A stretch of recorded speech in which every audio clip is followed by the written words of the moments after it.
Purihin ang Diyos na makapangyarihan, ang gumawa ng langit at lupa at nagbigay ng ating buhay. Brothers and sisters, yes, sa ating mga kapatid dito sa mundong ibabaw, tayo ang mga iglesia na individual at mayroon tayong iglesia na temple of community na yun ang minsan nagabanggian ay sa paraan ng pagtuturo, no? Pero dapat natin lagi tatandaan na hindi dapat pag-aawayan ang pagtuturo sa temple of community dahil ang lahat na iyon ay ukol sa kay Jesus Christ. Lagi nating tatandaan na ang mga tao, ang temple of community ay pinupuntahan ng mga tao upang purihin ang Diyos. Ngunit higit sa lahat, ang temple ng ating mahal na Diyos ay nasa puso natin. Pagpatuloy natin sapagkat ibinalita sa akin ng mga tauhan ni Chloe na kayo raw ay may mga alitan.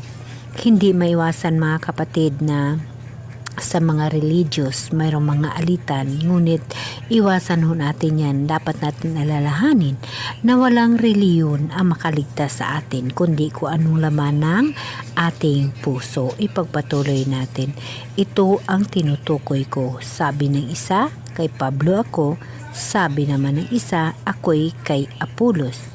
May iba namang nagsasabi, kay Pedro ako. At may nagsasabi pang, ako'y kay Kristo. Bakit? Nahati ba si Kristo? Yes, mga kapatid. Nagtatanong nga rin ako. Bakit?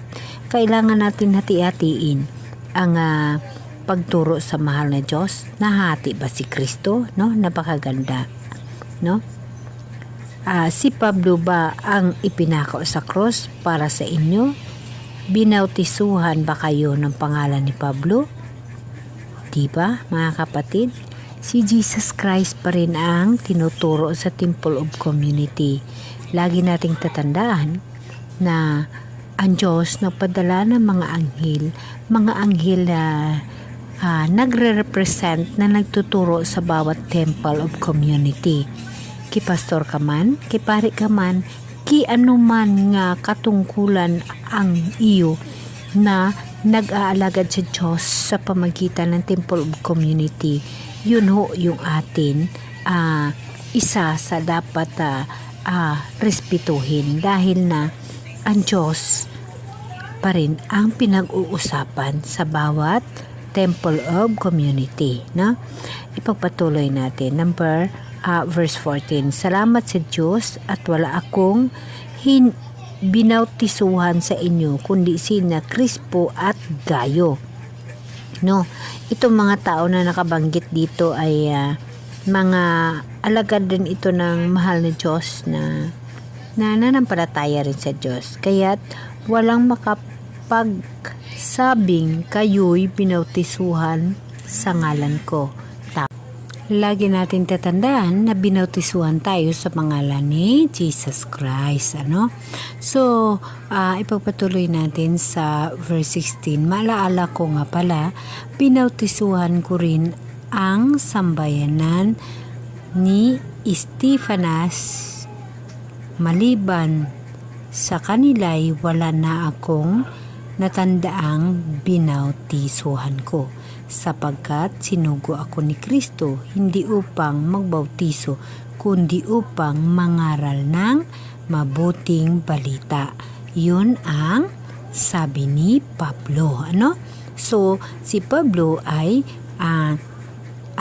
hindi inutusan upang magbautiso kundi upang mangaral ng mabuting balita. Ipinangaral ko nga ito, ngunit hindi sa pamagitan ng pananalitang batay sa karunungan ng sanlibutan, upang sa gayoy hindi mawalan ng kabuluhan ang kamatayan ni Kristo sa cross.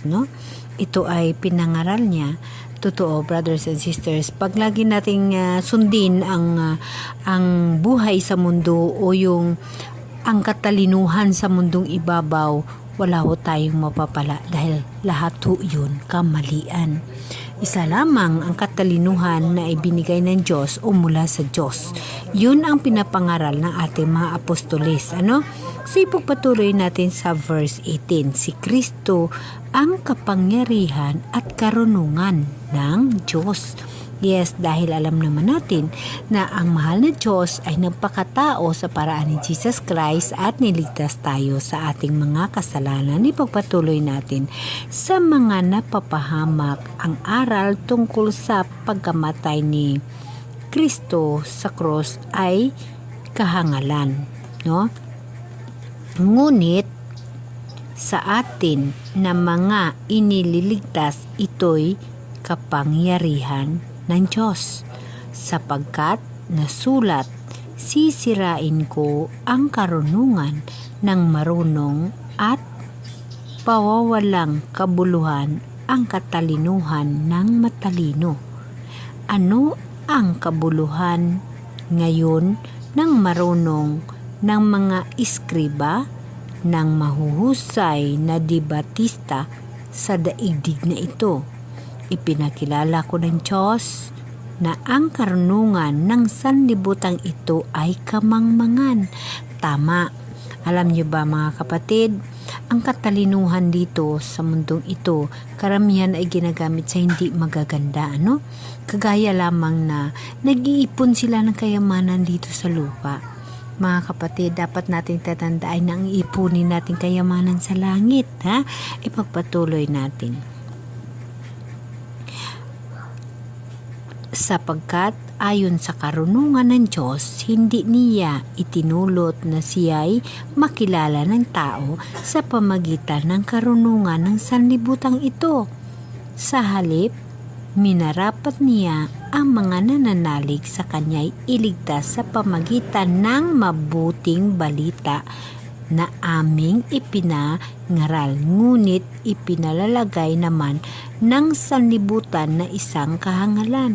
Yes, brothers and sisters, kasi mayroon ho tayong mga anghel na inutos ng Diyos, anghel na nagre-represent ng mga leader, mga pastor, pari, mga ganun ho, na nagtuturo ng pangaral na karunungan na mula sa Diyos. Ngunit ang mundong ibabaw, hindi ho yun pinapansin. Mas priority nila ang tawhano na pangangailangan, tawhano na karunungan, at ginagamit nila upang yumaman, makapag-ipon ng kung anumang bagay dito sa mundo.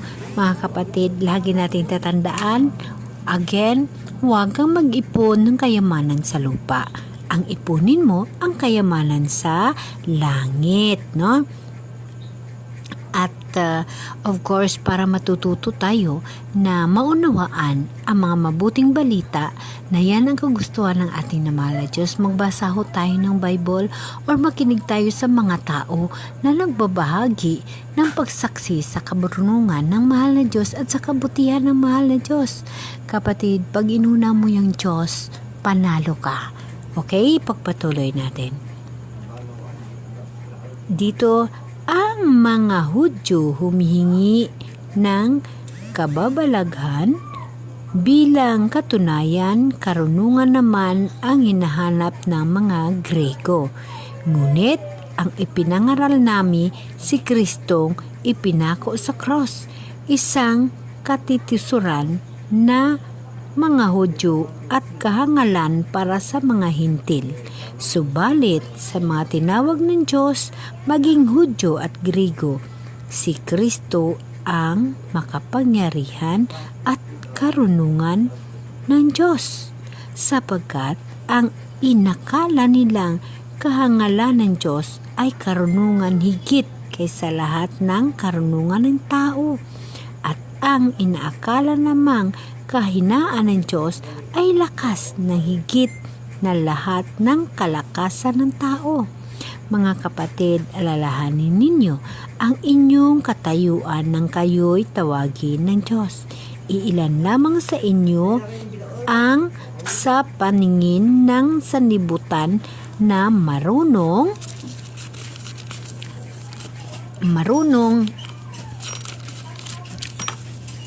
makapangyarihan at maharlika. Subalit pinili ng Diyos ang sa palagay ng sanlibutan ay kahangalan upang hiyain ang marunong at ang mahihina sa turing ng sanlibutan upang hiyain ang malalakas. Pinili niya ang mga itinuturing na hamak, walang halaga at walang kabuluhan sa sanlibutan. Ito upang walang halaga ang mga itinuturing na dakila sa sanlibutan. Kaya't walang maaring magmalaki sa harapan ng Diyos. Sa Kanya mula ang ating pakikipag-isa kay Kristo Jesus na ginawang karunungan natin. Sa pamagitan niya, tayo'y pinawalang sala ng Diyos. Pinapaging banal at iniligtas. Kaya nga tulad ng nasasabi sa kasulatan, ang Panginoon ang dapat ipagmalaki ng may ibig magmalaki. Yes, mga kapatid, lagi nating tatandaan, wala tayong ipagmalaki dito. Hindi mo pwede ipagmalaki sarili mo or ang naipundar mo, malaking bahay mo, dekotse ka, mayaman ka.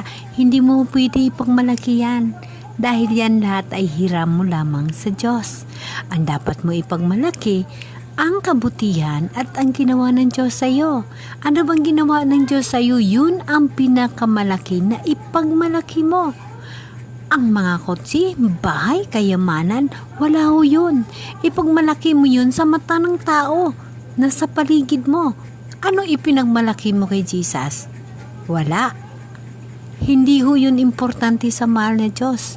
Ang pinaka-importante na ipagmalaki mo, kung nakaranas ka ng tulong mula sa Diyos at gabay mula sa Diyos, yun ang ipagmalaki mo.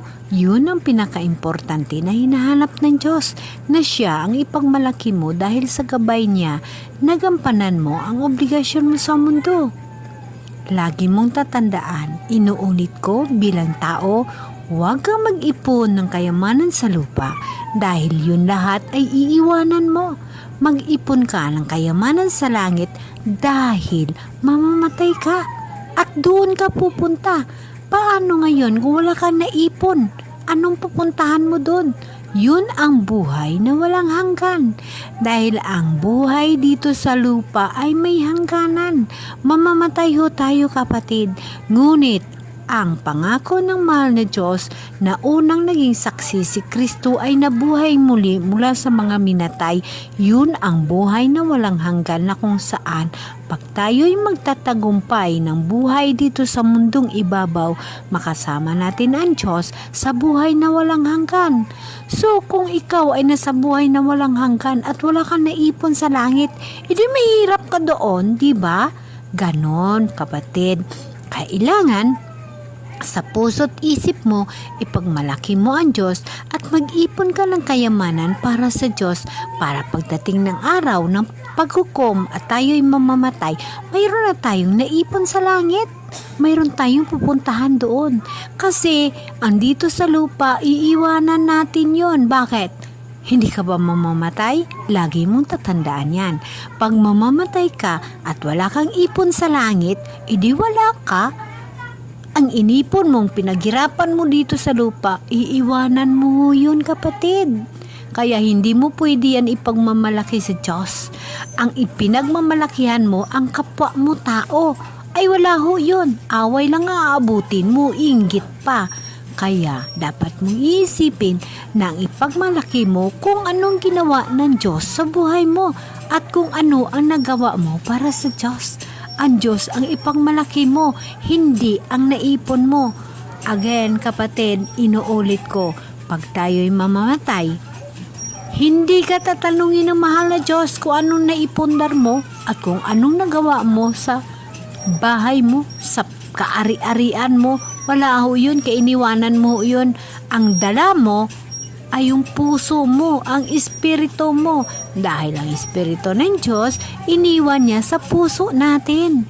Kaya, pag ikaw may ginawang kabutihan at ayon sa ginawa mo ang paghatol ng mahal na Diyos. Lahat tayo hahatulan ng mahal na Diyos. Lagi mong tatandaan na ang Diyos hindi tumitingin ng kasalanan ng tao, kundi tumitingin siya kung anong laman ng puso mo at kung anong ginawa mo sa kapwa mo, dahil ang kapwa mo nandyan ng Diyos. Lagi mong tatandaan na ang Diyos ay nasa kapwa natin, dahil ang Espiritu ng Diyos nasa puso natin. Namatay si Kristo upang iligtas ang mga kasalanan natin. Kaya huwag kang mahiya kung nagkaroon ka ng kasalanan, dahil wala hong tao na walang kasalanan sa mundo. At hindi ka naman tatanungin ni Jesus kung anong kasalanan ng ginawa mo, dahil alam niya na yon. Kung di, ang titingnan ng mahal na Diyos kung anong laman ng puso mo at ang pagbabago mo. Kapatid, mas priority at unahin natin ang buhay na walang hanggan. Amen? Amen.